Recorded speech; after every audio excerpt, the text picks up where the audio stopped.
through its normal course on the ecliptic line.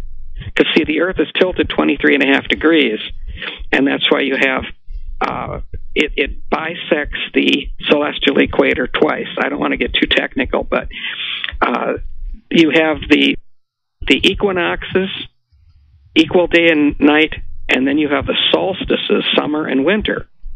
The winter solstice is when you have the least daylight. So for 3 days, it seems like the sun god isn't moving. He's dead. On the 25th of December, technically at midnight on the 24th of December, he begins to rise from the dead, and on the 25th, the days start getting longer. And so it's a celebration of the birthday of the sun god. Now, it got into Christianity because of the influence through witchcraft that was there from the beginning. In fact, the Bible tells us that in Matthew chapter 13, it talks about sowing tares among the wheat and how they will grow together until the harvest. And God will do the separating. Mm-hmm. So that's what we've got going on out there. You go into churches today and you find a lot of the board members, even the pastors in many churches, are Freemasons. To be a Freemason, you have to deny Jesus Christ at the door. You have to. Can you imagine being a Christian minister, and coming to the door of the lodge, seeking entrance, and they ask the question, "Who seeks entrance to the lodge?" And you say, "I who sit in darkness, come to the lodge in search of light."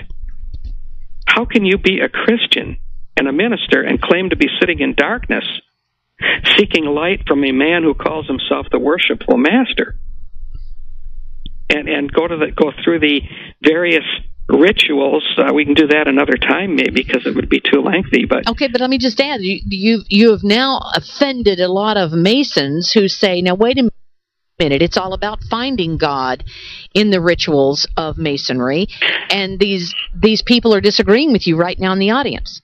Oh, I'm sure they are. But I got this to say to them. You know, I was on a radio broadcast in New York City one time, and a man called in and he said, "I am a Christian and a Mason." I said, "That's impossible." He said, "Well, I am. I believe in Jesus Christ and I'm a Mason." So let me ask you something. Have you ever taken a secret oath? He said, "Well, sure." "Do you have a secret handshake?" "Yes." "Do you have secret signs?" "Yes." I said, "What did Jesus tell us over in the book of John, in chapter 18? Jesus said, 'In secret have I said nothing.'" Now, can you say that? Ooh, that's right. That's right. I forgot about that. That's really good. You know, this thing was not done in a corner. If our gospel's hid, it's hid to them that are lost.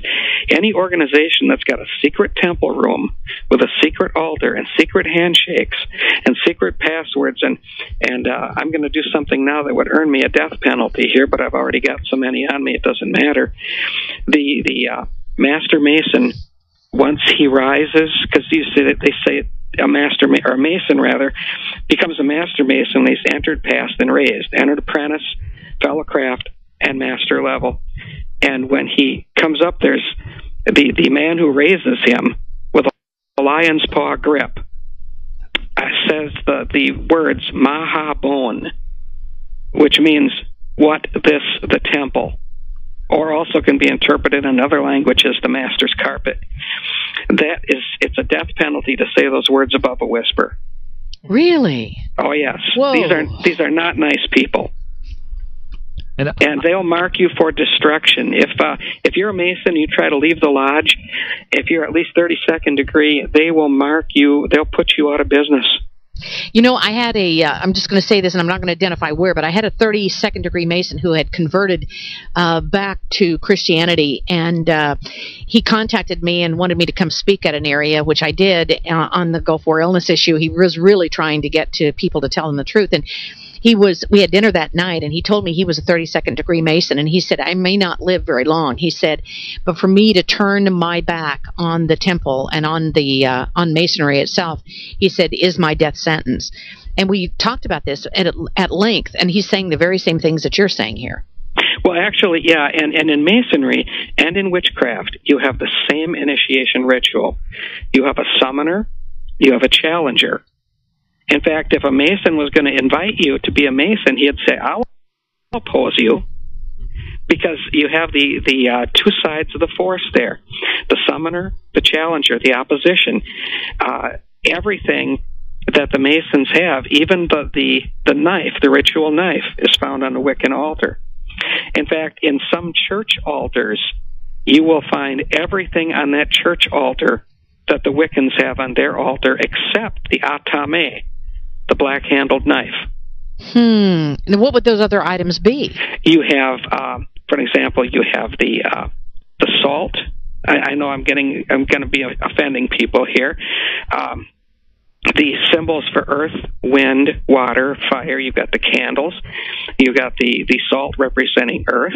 You've got the holy water, and so forth. And this is all depicted in the five-pointed star, the pentagram: earth, wind, water, fire, and spirit.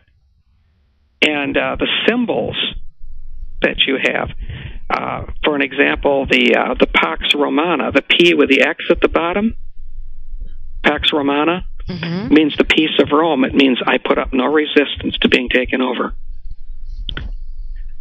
One thing in witchcraft, you have to understand symbology.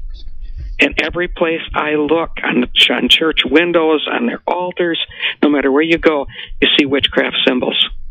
Such as? Oh, well, again, and the Masonry, too. For the Masons, for an example, Masonry is witchcraft. We have to qualify that. How about the nest of bees, like the honeycomb with the bees flying around? That comes from Masonry. Well, God made that. There's nothing wrong with You're going to tell me there's something wrong with a bee's honeycomb? No, not in and of itself, but in their context, in what they're doing with it. I have a book here that I'm not supposed to have, and it's all of the ritual and works of the lodge. And why does the church have some of these symbols on there? Why are they on the windows? For another example, the all-seeing eye. God's not a cyclops. Okay? Truncated pyramids in some cases, like in the back of our dollar bill. What's that doing there? How about this eye with a great light emanating from it in the middle of a triangle? Okay, now they say, of course, well, that represents the triune God, And but where did that come from? Long before Christianity, they were using that same symbol. Christianity took most of what it has, as far as the outward nominal Christianity, most of what they have was taken from witchcraft origins. It's just a plain fact. And it's time for people to, the Lord said the day would come when those things which were done in secret would be shouted from the rooftops. So we've got a lot of shouting to do. So when you have church, when you worship together, then right. is your facility, your church, going to look different than the average church? Am I going to say, wow, this doesn't look like a church in here? The building looks like a church. It's the typical church type of structure, but you won't find any symbols at all in the church. Interesting. We'll be right back. We have a question here on email. Do you believe in hell and damnation? I'm not quite sure that question came up, but we'll be back with Pastor David J. Meyer after this 4-minute break. Stay tuned to the Power Hour. Welcome back to the Power Hour, ladies and gentlemen. Thank you for joining us today. I think there's a lot of people in the audience that might be offended. They're hearing for the first time that a Christmas tree, of all things, how much more American could it be? Next thing you're going to tell us that a flag has some kind of a cultic Easter egg emblem. Yeah, next thing you're going to tell us the Easter egg, is a problem. Anyway, Josh, you had a statement you wanted to make about Masonry. If there are any Masons listening, which seems odd to me, but if there are, especially low-level ones, because I do know some. Low level as in low degree. Yeah. Not in low level. Yeah. Okay. All they have to do is go and read, the Masons' own books. Get a copy of Morals and Dogma. I know it's supposed to be returnable upon death, I think, of the 33rd degree, whatever. Read Morals and Dogma by Albert Pike, and read any writings by Manly P. Hall, and you will see the occult in Freemasonry. And basically, it's the worship of Lucifer, the light bringer. Now, is that the way you see it, Pastor?